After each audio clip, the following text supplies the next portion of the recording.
It is Wednesday. Breaking news at the U.S. Holocaust Museum. There is a reported shooting. A person walked into the museum with a rifle and shot a guard. The shooter was also shot.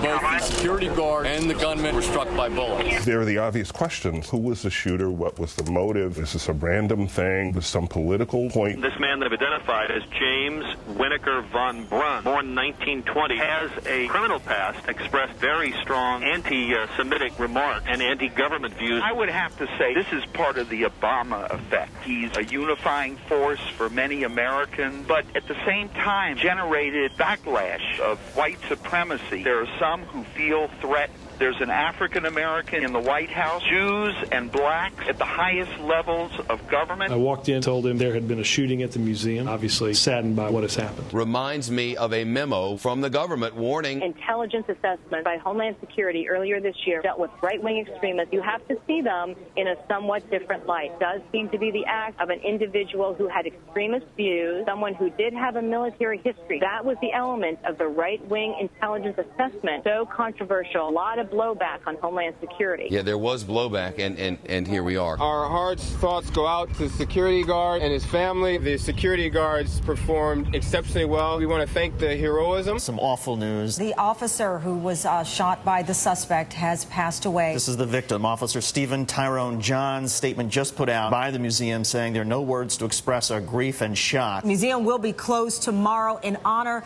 of the officer.